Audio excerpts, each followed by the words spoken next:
Someone, guys. I know this video might trigger certain people. I'm going to try as best as I can to explain what I'm trying to say. I'm going to try and break it down in a way that is not seemingly that I'm an Uncle Tom or I'm trying to racially divide us, whatever the case may be. But as you guys, white people are they are so different from us as blacks. Is it a culture thing, or is it just purely like I've been battling with this for the longest time to try and differentiate between just pure race. I'm black, they're white. Culture, meaning upbringing, environment, because a white person who grew up in Durban may move differently to a white person who grew up in Krugersdorp, or is it a financial thing, our socioeconomic status, where if a poor white person can relate to a poor black a lot better than a poor white person can relate to a very, very wealthy white person. I've been battling with just trying to comprehend, but I've realized in all these spaces that we are so different from racial lines and cultural lines, as much as we might find ourselves in the same socioeconomic brackets, whatever the case may be, So let me tell you where all of this is coming from. So this past weekend, I was camping with my son. So they've got this initiative called Dads and Lads. So all the fathers go camping with their kids. And it's something that the dads all do, that come from that our kids all go to the same school. So I don't want to say it's a school event, but it's a school almost initiated event. But they don't run it, just as a disclaimer, so that it mustn't be now that I'm taking shots at the school. They don't run it, we run it. We have to pay this area, and we travel to Paris, and we camp with our sons, and it's a bonding weekend, and it's a weekend where the dads get to interact with one another. I get to see, okay, sharp, oh, my son always talks about this boy, I've seen this boy all the time, this is his father, oh great. A lot of people talk about networking. Guti, when you send your kids to certain schools, it's also part of the networking. That's where we network. Excuse me. A lot of potential business deals happen there. A lot of friendship bonding amongst adults actually happens there as well. So it was a Dads and Lads weekend.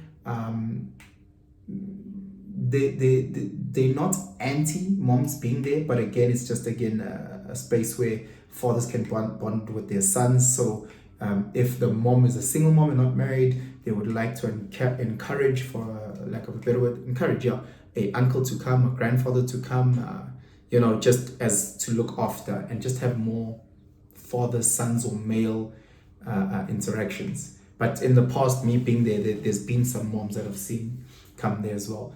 But again, it's not encouraged, it's more for dads with their sons. So again, my sons go to an all-boys school, private school, very, very privileged. Therefore, it's not as racial. So a lot of these lines in South Africa are built on a socio-economic plane. People like to constantly bring up race. Our biggest problem in South Africa is not race, guys. It's not race. We are actually divided on socio-economic more than race. So maybe let me not say it's not race, because that's bullshit. I apologize, I take that back. It is race. But more importantly than race is socio-economic barriers. So there are many black people in many privileged spaces. So if you go to privileged spaces in Hyde Park, in Sandton, in Bedford View, you'll find many black people. What you won't find that own homes and drive certain cars is poor people. So my kids go again to a privileged school. You'll find blacks of all different shapes and sizes from all across Africa and the world. What you won't find is poor people that send their kids to that school. That's what you won't find. So it's been divided on those grounds. With that being said, so we go to this Dads and Lads, and we get to interact with certain dads and whatever. The first thing I see is all the white parents, most of the white parents, they've pitched tents. It's It's right there by the river. They've pitched tents, they've got their braai stands out in there. And I see us. Tina, sifika nama caravan. Hey guys, like it's camping. Why are you in a caravan? A caravan, you might as well you rented out a 1-bedroom flat. Like literally have rented a 1-bedroom flat. There's people that have booked out chalets. This is meant to be camping. So I'm going and I'm watching this. I'm looking at the cars that black people are driving versus the cars that these white guys are arriving in. They're arriving in your bakkies, whatever the case is. We're coming in my Porsche. And I'm like, what's happening here? And I'm trying to study this as much as I can without judging it, because I'm just trying to understand, we are relatively in the same socioeconomic space. So from a financial point, from an Allison point, we are meant to be in the same bracket. However, the way in which we are moving seems to be different. Apologies to any fathers who will be watching this, because a lot of them, my mates, will be watching, and they were with me at Dads and Lads, and they send their kids to the same school. And they might get touched, they might get triggered. Send me a WhatsApp, we'll chat about it. But with that being said, you guys could also see there's a difference within how these people move and how those people move, or us move. And I was trying to break it down. And I was like, we parent so differently. We've taken our kids to these privileged spaces, but when we fetch them and take them back home, we parent so differently. And I'm like, is this a cultural thing? Is this a cultural thing? Because I'm watching us, I'm listening to us. Black kids are there with their iPads and their phones, camping. White people are there, their kids are there with fishing rods to go fish. Is fishing is a white thing? Like blacks back in the day, we never fished. Is fishing a racial thing? Did Zulu guys not they go to a dam and fish? Like, I'm trying to really break this down. I'm looking at how the white guys are parenting. With their kids, they're like, no, drink water. Have you finished your veggies? Eat this meat. With us, our kids are just chowing marshmallows, sweets, chips, all the most fucked up shit. We just letting our kids have full autonomy for all the bullshit things. The white dads are very, very strict in what the kids get to eat, what they're drinking, when they eat it. Tina, our kids are like, oh, we don't feel like this, and we let it go. And then I watch the white parents, or the white dads rather, when it comes to things like cycling or climbing the tree or river rafting or swimming, they let their kids go. Those things that we deem risky, they let their kids go. They're like, go cycle, go jump into the pool, go climb the highest tree. Those things that are so risky. Tina, what we do is that we wrap our kids in bubble wrap, in cotton wool. I was seeing like old kids with their training wheels on their bikes, and I'm going, what the fuck? I'm listening to black fathers shouting at their kids saying, no, don't swim in the deep end. Stay there's a baby pool. And when your 9-year-old is busy splashing on this baby pool. And I'm like, these are black people that have swimming pools at home. So again, I'm not talking about people who can't afford. I'm talking of a certain financial class. Please understand this. The guys that came here with Porsches. And I'm watching this and I'm saying, what's weird? There's something weird in our parenting here. I'm listening because I'm engaging with the white parent, the white father. Hey, Penson, hey, When their son comes, their son has a level of respect of standing and waiting while adults are having a conversation.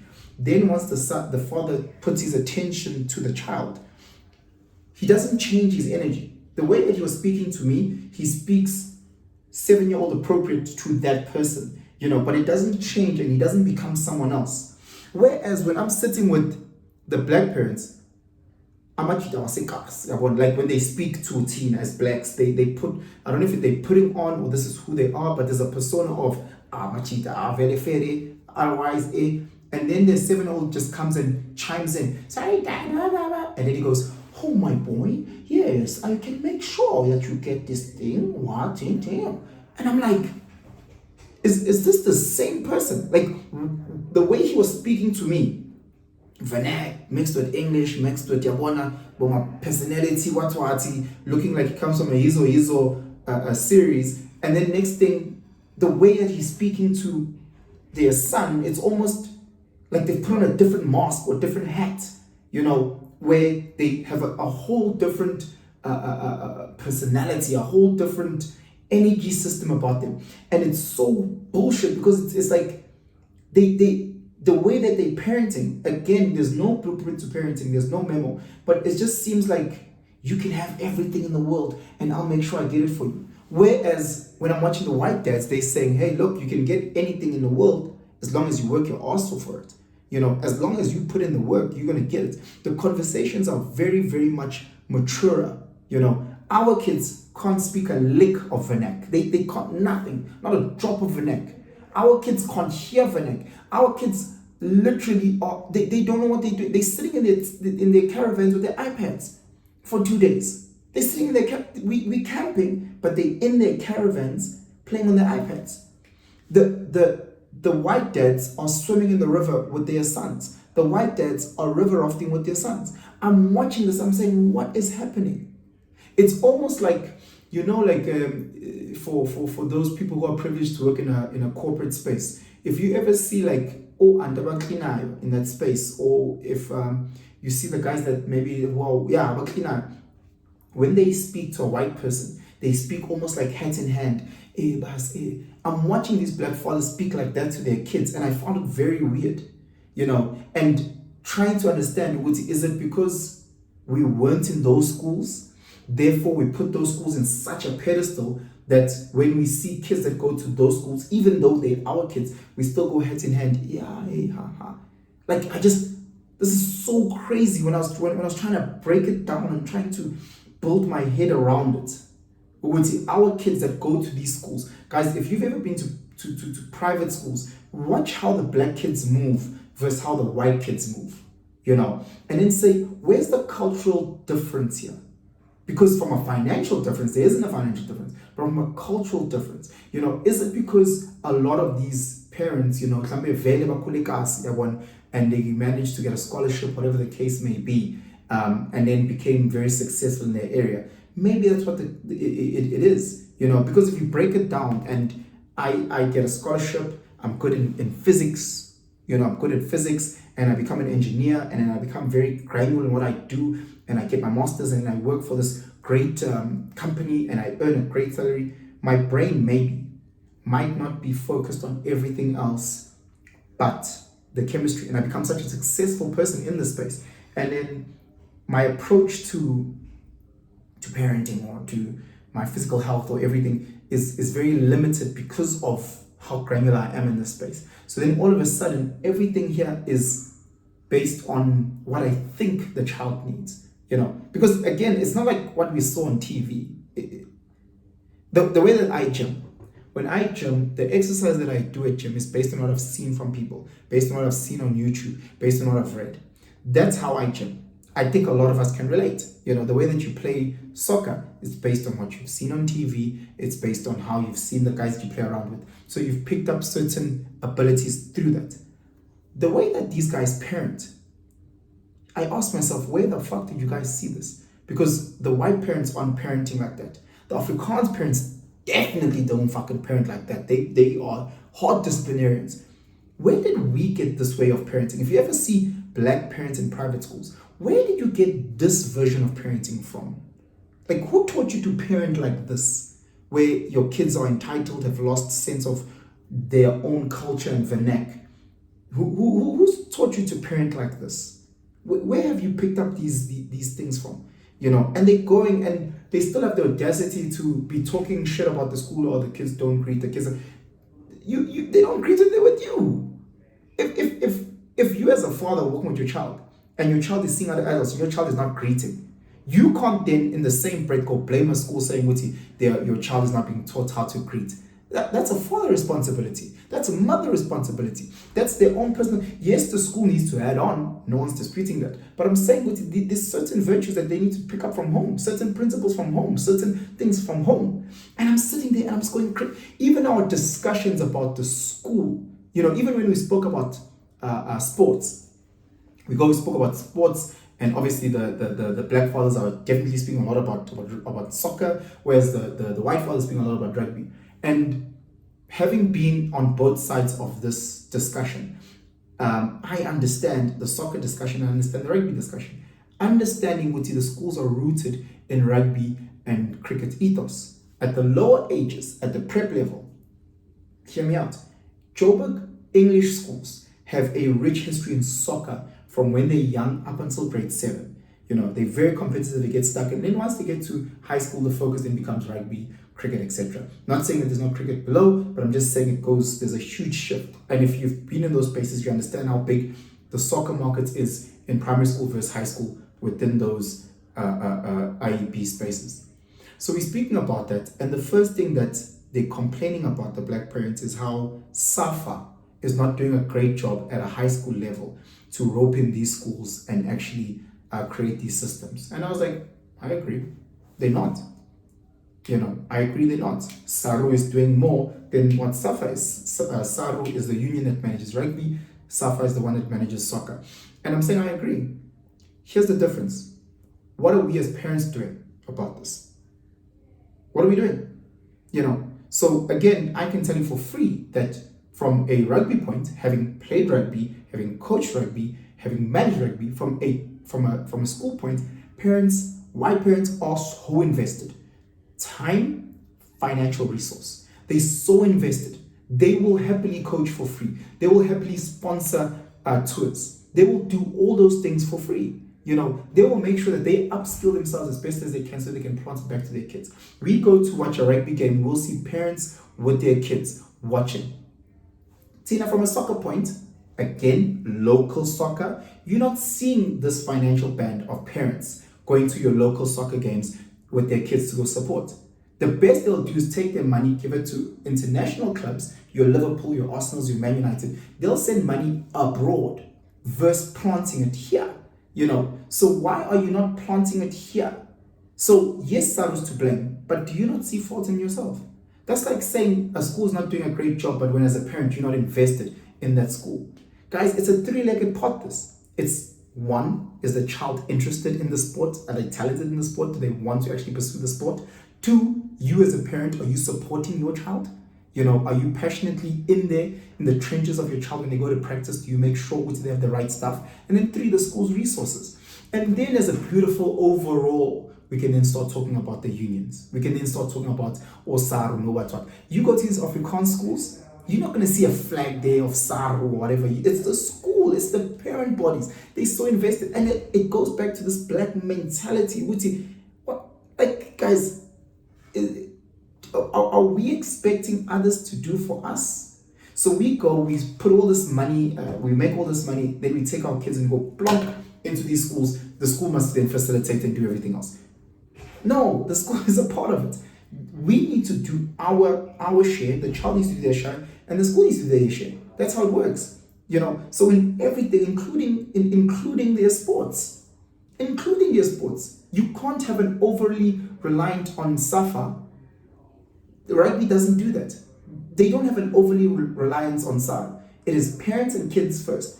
To school, they make sure that happens. And then the icing or the cherry on top then becomes the union. If we did the same, it would happen huge. I listened to the way that the fathers were speaking to their wives. They were speaking to their wives as if they were speaking to, as if they were on camera. And I'm like, I'm pretty sure you don't speak to Mama Sinhi like this. Like you're speaking as if we all here trying to listen. How baby? Right? Yeah, don't have to advertise. Hey, hi, how are you doing? Yes, yeah, me and Sipo are having a great time at the camp. Yes, of course, my darling. What do you want? Must I transfer it now? All speaks like this. I'm like, where are these dads coming from? Guys, we're on a school camp. Understand everything. For me, with my sons, what I try and do, if there's a dads and lads, I say, okay, no, sharp, Penson, let's start with you. Everything starts with self. Penson, what is it that you are trying to get out this weekend? What are the objectives? What are the KPIs? What are the wins from this weekend? Okay, sharp. Penson, what I need from you to do is for you to be a better version of yourself, be a better father. The aim of this weekend is to bond with your son. Okay, you can bond with your son anyway, but you guys are going camping specifically. Okay, sharp. So what is it that I need with me and my son's interaction? I need to make sure Guti from there's lessons in him learning how to pitch a tent. When we're going river rafting, there'll be some hectic rapids. I know he'll be scared, but talk him through. He'll go paintballing, he'll be swimming, he'll be doing this. I need him to learn so many things that outside of that environment he may not be able to pick up. So again, there's KPIs for me, and there's KPIs for him, and there's KPIs for us as a father-son relationship. And then I want to see how he interacts with his peers. And then for me, I want to interact with different fathers so that I can also just, extend my network of parenting, learn on terms of what they are parenting and what they're doing well, and then try and stay away from what they're not doing well. And then with that being said, maybe some icing on the sugar if you find out what they do. Maybe there might be some financial incentive in terms of networking, etc., etc., etc. So for me, I went in there very, very much understanding what I'm trying to get out of there. It wasn't a, hey, let's go on a drinking fest, drink myself to a stupor.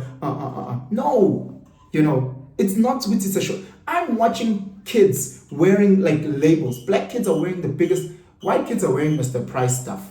The most expensive thing that they're wearing is K-Weight because they're hiking. The most expensive things are the hiking brands. After that, they dressed in Mr. Price.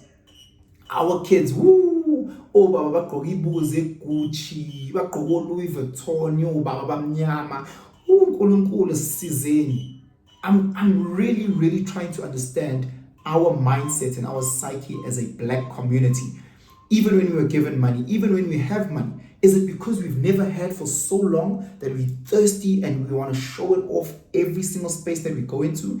Is that the reason why we act the way we act? And if that's the case, how can we change and understand?